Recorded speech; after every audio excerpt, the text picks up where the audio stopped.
ओम नमः शिवाय। जय श्री रामचंद्र। आज मैं आपको बताऊंगा सूर्य नाड़ी के लाभ और प्रयोग। किस प्रकार से आप पिंगला नाड़ी जो है आपका दायां स्वर है। हमारे शरीर में दो स्वर हैं, बायां और दायां। बाएं को चंद्र नाड़ी कहते हैं और दाएं को सूर्य नाड़ी कहते हैं। क्यों इनका नाम सूर्य और चंद्र पड़ा, थोड़ा सा संक्षेप में आपको बताता हूँ।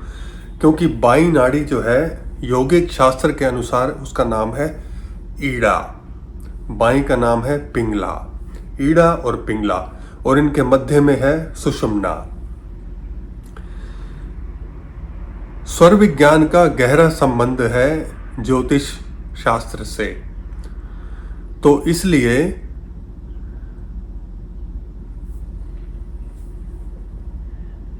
प्रत्येक नाड़ी का संबंध एक एक ग्रह से है। एक ग्रह से निश्चित रूप से एक से अधिक नाड़ियों का संबंध है, क्योंकि नाड़ियां संख्या में बहुत हैं। कितनी हैं आमतौर पे हम जानते हैं 72,000 हैं, लेकिन एक प्राचीन ग्रंथ षटचक्र निरूपणम जो कि मेरे पास है, इस ग्रंथ के अनुसार हमारे शरीर में नाड़ियां हैं 3,05,006। तो मुख्य नाड़ियां जिनका हम प्रयोग करते हैं स्वर विज्ञान में वो 10 हैं। उन 10 में से भी प्रयोग में हम 3 को लाते हैं, ईड़ा, पिंगला और सुषुम्ना। तो ईड़ा नाड़ी का देवता चंद्र है और पिंगला नाड़ी का देवता सूर्य है, इसीलिए इनका नाम चंद्र और सूर्य नाड़ी पड़ा, या हम चंद्र स्वर या सूर्य स्वर कह देते हैं। उसमें से आज मैं आपको बताऊंगा सूर्य स्वर के लाभ।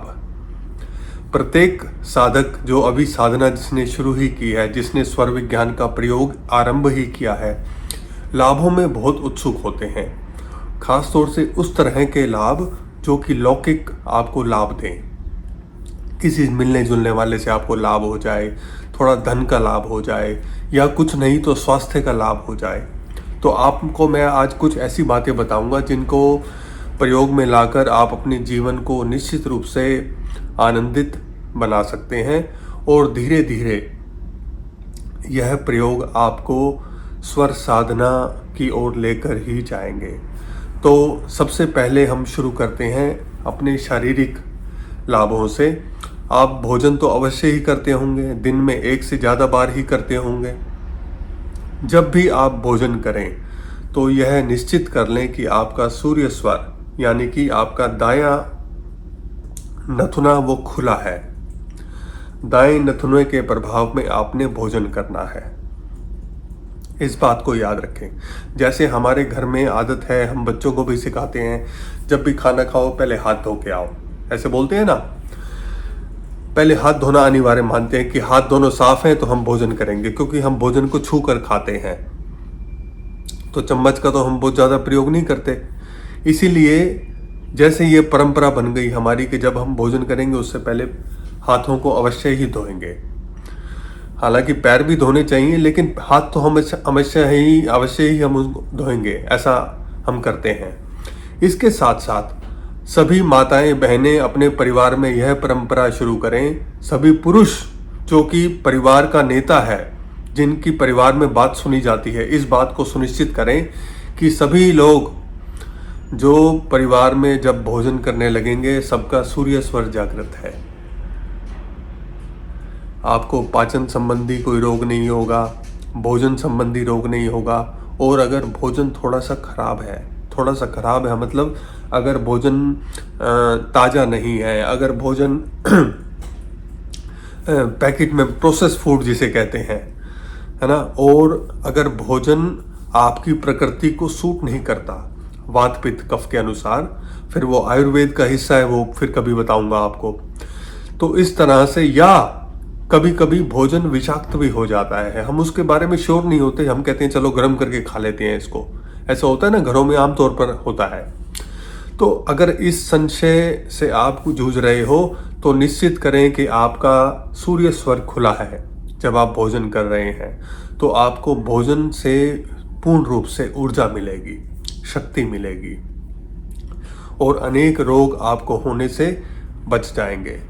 अभी क्या है, मौसम बदल रहा है, जैसे तो गर्मियों से बारिश होगी, फिर वर्षा ऋतु से आगे सर्दियों में हम प्रवेश करेंगे। तो बहुत बड़ी समस्या ये रहती है लगभग हर आयु वर्ग के लोगों को कि जुकाम हो जाता है, सिर में दर्द होने लगता है, थोड़ी हवा का झोंका लगता है, या अभी भी मैं शहरों में देखता हूँ लोग एयर कंडीशनिंग में रहते हैं, फिर बाहर जाते हैं, फिर बाहर से धूप से फिर अंदर आते हैं, तो ऐसे सिर में दर्द हो जाता है, बुखार हो जाता है। तो आपने सूर्य स्वर का प्रयोग करना है इसमें भी। तो सूर्य स्वर का प्रयोग कैसे करेंगे? इसके लिए एक प्राणायाम है सूर्य भेदी। सूर्य भेदी प्राणायाम का अभ्यास करेंगे। वो अभ्यास कैसे किया जाता है? आप सूर्य स्वर से श्वास लें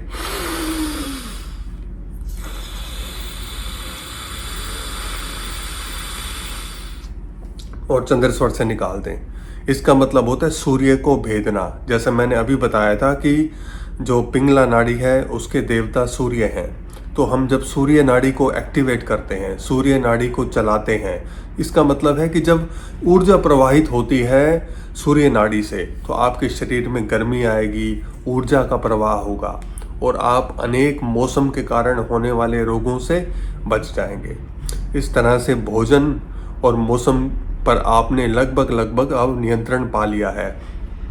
अब हम बात करते हैं व्यवहार की, लोकाचार की। अगर वैसे तो लड़ना झगड़ना अच्छी बात नहीं है, किसी से बुरा व्यवहार भी अच्छी बात नहीं है, लेकिन अगर आपको कभी लगे कि आपने आज गुस्सा दिखाना है, आपने आज क्रोधी होना है किसी के ऊपर, तो आप क्या करेंगे? सूर्य स्वर जब आपका चलता होगा तब आपकी जीत निश्चित है। कोई आपको जीतने से नहीं रोक सकता। अगर 10 आदमी वहाँ अपनी बात को बोल रहे हैं तो आप अकेले व्यक्ति होंगे जिसकी बात सुनी जाएगी और जिसकी बात मानी जाएगी। इस तरह से सूर्य स्वर के प्रयोग से आप जो है अपनी ऊर्जा के बल पर अपनी बात को रख सकते हैं। एक और इसका बहुत उपयोगी प्रयोग है, वो है जब इंटरव्यू के लिए जाते हैं। बहुत सारे बच्चे, स्कूल के, कॉलेज के बच्चे पूछते हैं कि गुरुजी जब इंटरव्यू के लिए जाएं तो क्या करें, हम बताओ कि हम नर्वस ना हो। हालांकि आता है सब कुछ, जो भी उन्होंने सवाल पूछे उनका जवाब आपको आता है, लेकिन आप नर्वस हो जाते हैं तो उसको आप प्रेजेंट नहीं कर पाते ठीक से। या आप स्टेज पे कोई परफॉर्मेंस देने के लिए जाते हैं, डांस करते हैं, स्पीच कंपटीशन है, या किसी भी तरह की परफॉर्मेंस आपने देनी है जहां बहुत सारे लोग आपको देख रहे हैं। इस क्रिया को कर लेने के बाद आप जीवन में कभी भी नर्वस नहीं होंगे और जितने कम से कम आपके पास ज्ञान है ना, उसको प्रेजेंट कर पाएंगे। हम फेल कब हो जाते हैं? जब पता तो होता है हमारे को बहुत, लेकिन उसको दिखा नहीं पाते, एक्सप्रेस नहीं कर पाते। लेकिन अब इस सूर्य क्रिया को करने के बाद, सूर्य स्वर को एक्टिवेट करने के बाद आप सूर्य की तरह ही चमकेंगे, ऊर्जा बन जाएंगे आपके भीतर, और वो ऊर्जा आपका इतना आत्मविश्वास बढ़ाएगी कि आप अपने आप को एक्सप्रेस कर पाएंगे पूर्ण रूप से। और जब आप किसी महत्वपूर्ण व्यक्ति से मिलने जाते हैं, कोई व्यक्ति जो आपको लगता है आपसे ज़्यादा शक्तिशाली है और जिस पर आप अपना थोड़ा प्रभाव जमाना चाहते हैं, शायद हो सकता है कोई नेता से मिलने जा रहे हों, या आपके ऑफिस का बॉस हो, या स्कूल में प्रिंसिपल से मिलने जा रहे हो आप। स्कूल के प्रिंसिपल को इसलिए बोला क्योंकि मैंने हजारों स्कूल के टीचर्स को ये नुस्खा दिया है और सबने ही बोला कि कमाल हो गया, हमारी प्रिंसिपल इतनी क्रूर थी, हमेशा ही डांटती थी मुझे, लेकिन इस बार मुझे बहुत प्यार से बात की, बेटा बेटा करके मेरे साथ बात की। तो इस तरह से स्वर की शक्ति आप प्रयोग में ला सकते हैं। जब भी कमरे में घुसने लगे, जैसे इंटरव्यू के लिए या मीटिंग के लिए जब आप कमरे में प्रवेश करने वाले हैं, तो उससे पहले यह श्योर करें कि आपका सूर्य स्वर एक्टिव है और फिर कमरे में प्रवेश करें। और स्वर को बदला कैसे जाए? अगर मान लो आपने मीटिंग का समय हो गया, अब तो आपका चंद्र स्वर चल रहा है, अब कैसे आप स्वर को बदलेंगे, वो विधि भी मैं आपको अगली बार सिखाऊंगा जरूर। स्वर को बदलने की विधि। कुछ विधियां हैं, सबसे आसान वाली विधि बताऊंगा। जब आपको उसका थोड़ा सा अभ्यास हो जाएगा तो बहुत आसानी से जल्दी जल्दी आप स्वर बदल पाएंगे। तो इच्छा अनुसार जो भी आप कार्य करना चाहते हैं उस कार्य को करने के लिए आप स्वर का पूर्ण रूप से प्रयोग कर सकते हैं। इसके साथ ही जब आप किसी शारीरिक परिश्रम को करने के लिए जाएं, बाहर जाएं, व्यायाम करने के लिए, दौड़ लगाने के लिए, या ऐसा कुछ काम जिसमें आपको शरीर की शक्ति चाहिए, कोई मेहनत वाला परिश्रम वाला काम करना चाहिए। हालांकि शास्त्र में तो लिखा है जब आप युद्ध करने के लिए जाएं, जब आप शक्ति प्रदर्शन करने के लिए जाएं, लेकिन अब तो आप तो साधारण जन हैं, मैं ऐसा समझ के चलता हूँ। अब आप युद्ध करने तो जा नहीं रहे कि अचानक से राजा ने बुला लिया और आप युद्ध के लिए जा रहे हैं, ऐसा नहीं होता ना। अब तो आप जब भी आपने शारीरिक शक्ति का प्रयोग करना है तो आप सूर्य स्वर का प्रयोग करें, तो आप लाभ पा पाएंगे। उस स्थिति में भी बहुत आपको लाभ होगा और आप शारीरिक परिश्रम पूर्ण रूप से कर पाएंगे। और अगर आप यात्रा के लिए जा रहे हैं, किस तरह की यात्रा? छोटी यात्रा के लिए। छोटी यात्रा मतलब आप जा रहे हैं सुबह और शाम को वापस आ जाएंगे।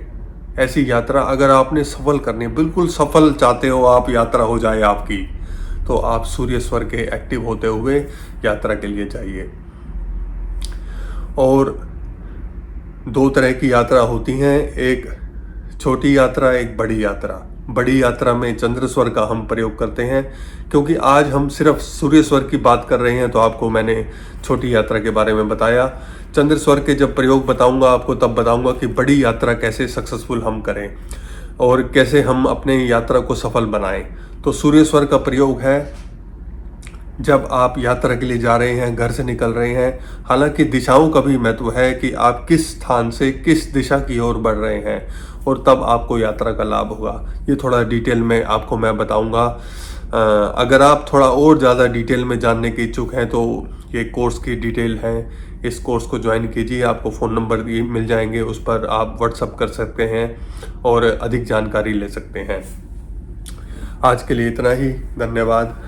ओम नमः शिवाय।